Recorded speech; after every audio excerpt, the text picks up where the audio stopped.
Hello दोस्तों, आज के सेशन में हम लोग सीडीपी से मोस्ट इम्पोर्टेंट क्वेश्चन है, जैसे आपकी डिसलेक्सिया हुआ है, डिसकैलकुलिया, डिसग्राफिया, डिस्प्रैक्सिया, डिस्थीमिया, डिसअफेजिया, ये जो आते हैं आपका लर्निंग अधिगम, जिसे हम कह सकते हैं आपका लर्निंग अधिगम, लर्निंग डिसेबिलिटी की बात की जाती है। अधिगम अक्षमता विकार के बारे में हम कह सकते हैं। इसके बारे में आज हम करेंगे। यहाँ पे आपको कुछ 18 क्वेश्चन है, मोस्ट इंपॉर्टेंट है। अगर ये आप वीडियो लास्ट तक देखते हैं तो फाइनली आपको 1 नंबर मिल जाएगा किसी भी एग्जाम के लिए टीचिंग से रिलेटेड। तो चलिए हम लोग फर्स्ट क्वेश्चन देखते हैं। फर्स्ट क्वेश्चन क्या है? शब्दों में अक्षरों के क्रम को बढ़ने में कठिनाई का अनुभव करना और अक्सर छात्र स्मृति का हाथ से डैश से संबंधित अभिज्ञान। ठीक है, तो शब्दों के अक्षरों को क्रम से पढ़ने की बात की गई। तो देखिए यहाँ पे क्या हुआ, पढ़ने की बात की। तो 4 ऑप्शन दिए गए, डिसलेक्सिया, ऑप्शन बी दिया है डिसकैलकुलिया, ऑप्शन सी दिया गया डिसग्राफिया, ऑप्शन डी दिया है डिस्प्रैक्सिया।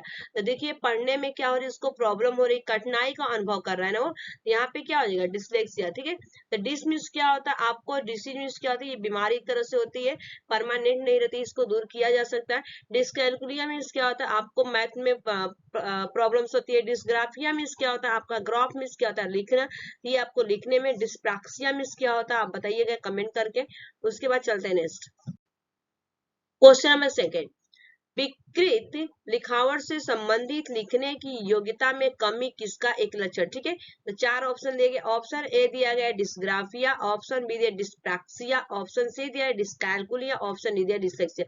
ठीक है, तो डिसग्राफिया अभी मैं बताऊं कि ग्राफ का मतलब है क्या होता है, लिखना। ठीक है, ग्राफ का मतलब क्या होता है, लिखना, राइट करना होता है। तो यहाँ पे राइट आंसर क्या होगा, क्वेश्चन नंबर फर्स्ट सेकंड की अगर बात करें तो A is the correct answer dysgraphia. Dyspraxia आपका लैंग्वेज से होता है। डिसकैलकुलिया जो होता है आपका यहाँ पे, डिस्कैलकुलिया जो होता है आपका मैथ से होता है, गणितीय पठन होता है, गणित से आपका संबंधित होता है। और डिसलेक्सिया जो होता है आपका ना, तो ये आपका रीडिंग से होता है। ठीक है, पठन से होता है। राइट आंसर क्या होगा क्वेश्चन नंबर सेकंड का, ए इज द करेक्ट आंसर। उसके बाद चलते हैं नेक्स्ट क्वेश्चन नंबर थर्ड। गतिक कौशल में अधिगम निर्योगिता कहलाता है। बताइए गतिक कौशल की अगर बात किया जाए कि गतिक में जो आपका होता है तो क्या होगा। ऑप्शन ए दिया डिस्फेजिया, ऑप्शन बी दिया डिस्प्रैक्सिया, ऑप्शन सी दिया गया डिसकैलकुलिया, ऑप्शन ई दिया डिसलेक्सिया।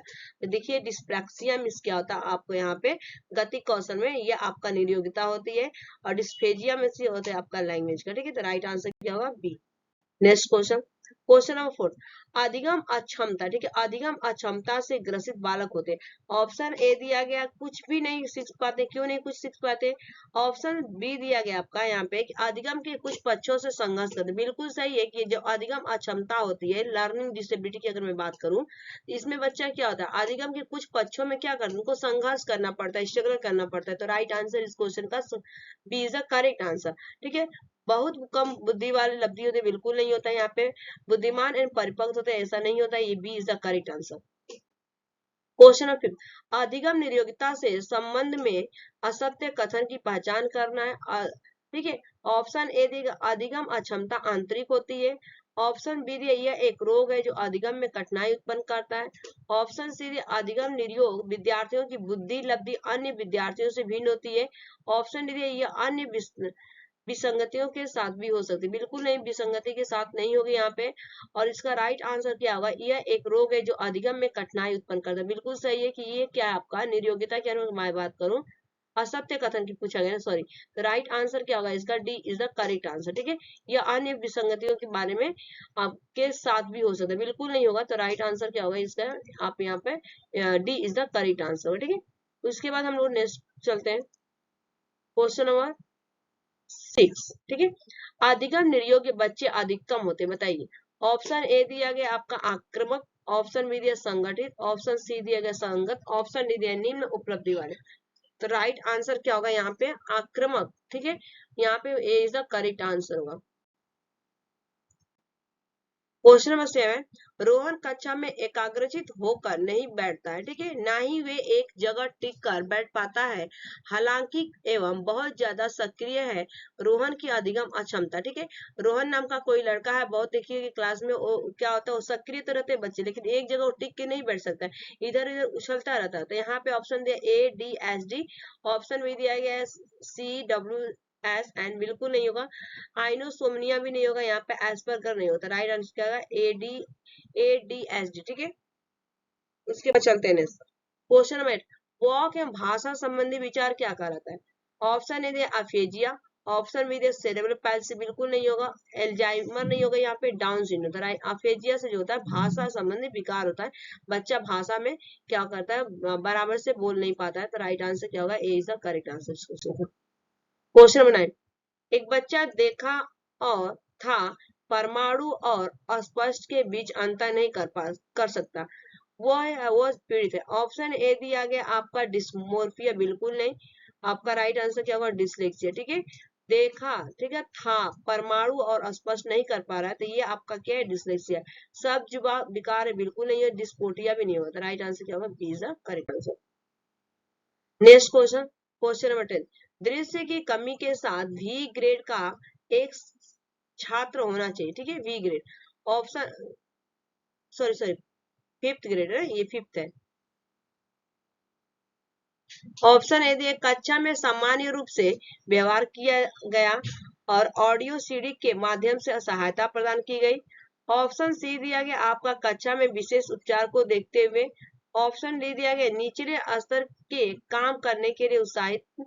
ऑप्शन डी दिया माता पिता और दोस्तों द्वारा अपने नियमित काम के साथ मदद की। ठीक है, तो राइट आंसर क्या होगा, दृश्य की कमी के साथ वहां पे क्या दिया गया, उसको फिफ्थ ग्रेड दिया गया ना, तो यहाँ पे राइट आंसर क्या होगा, कक्षा में सामान्य रूप से व्यवहार किया गया और ऑडियो सीडी के माध्यम से सहायता प्रदान की गई। ठीक है, तो कमी की बात की गई तो कक्षा में विशेष उपचार को देखते हुए। ठीक है, तो राइट आंसर क्या होगा, B is the correct answer. Question number 11, dysthymia है। ऑप्शन ए दिया गया आपका गंभीर तनाव की अवस्था है। ऑप्शन पठन विकार तो होगा नहीं, यहाँ पर लेखन विकार नहीं होगा। ठीक है, शब्द जंबनी विकार नहीं, ये आपका गंभीर तनाव की अवस्था है। ठीक है, ये डिस्थीमिया जो होती है ना, आपका गंभीर तनाव की एक अवस्था होती है। नेक्स्ट, मोटर स्किल मोटर कौशल में सीखने की विकलांगता को कहा जाता है। ठीक है, ऑप्शन ए दिया डिस्कैलकुलिया, डिस्कैलकुलिया तो आपको पता है कि मैथ से होगा। डिसलेक्सिया जो होता है पठन से होगा। डिस्प्रैक्सिया दिया गया, डिस्फेजिया दिया गया, डिस्प्रैक्सिया तो किससे पूछा गया, मोटर स्किल से, यहाँ पे होगा डिस्फेजिया। ठीक है, C is the correct answer. Next, वर्तनी वाचन एवं गणना में कठिनाई सामान्य बुद्धि एवं अच्छी अनुकूलनात्मक योग्यता विशेषता। ठीक है, ऑप्शन ए धीमी गति से सीखने वालों की। ऑप्शन बी दिया सामान्य औसत अधिगमकर्ता की। ऑप्शन सी दिया गया मानसिक रूप से बिछड़े बालकों की। ऑप्शन डी दिया गया अधिगम निर्योग्य बालकों की। ठीक है, तो अनुकूलता की बात की गई कि कठिनाई का सामान्य बुद्धि होता है, तो सामान्य औसत अधिगम। ठीक है, ये आपका राइट आंसर क्या होगा, यहाँ पे B is the correct answer. Next, निम्नलिखित में से कौन सी अधिगम विकलांगता का कारण बन सकता है, अधिगम। ठीक है, क्या है अधिगम विकलांगता का कारण। ऑप्शन ए सांस्कृतिक भिन्नता। ऑप्शन बी, देखिए सांस्कृतिक तो बना ही नहीं है। ऑप्शन बी प्रसव पूर्व दवा का, बिल्कुल सही है कि प्रसव पूर्व हम जब दवा का उपयोग करते हैं तभी अधिगम विकलांगता का क्या होता है, कारण। शिक्षा की योग्यता नहीं होगा, साथियों द्वारा दिखाई गई उदासीनता भी नहीं, तो B is the correct answer. Next, question number 50, ध्यान के समय के साथ मेल खाने के लिए असाइनमेंट पूरा करने के लिए आवंटित समय को कम करना और इस समय को चरणबद्ध तरीके से बढ़ाना निम्नलिखित विकारों से निपटने के लिए सबसे उपयुक्त होगा, बताइए। ऑप्शन ए विघटनकारी व्यवहार संबंधी विकार। ऑप्शन बी दिया गया आपका डिस्पेसिया, बिल्कुल नहीं, संवेदी एकीकरण नहीं होगा।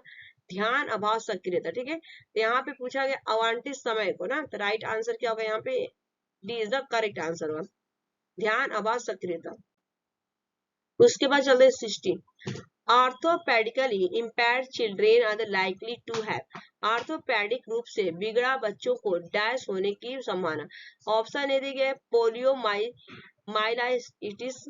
ऑप्शन बी दिया डिस्थीमिया। ऑप्शन सी दिया डिस्कैलकुलिया। ऑप्शन डी दिया डिसलेक्सिया। तो राइट आंसर क्या होगा इसका, पोलियो माइलाइटिस। ठीक है, ए इज द करेक्ट आंसर।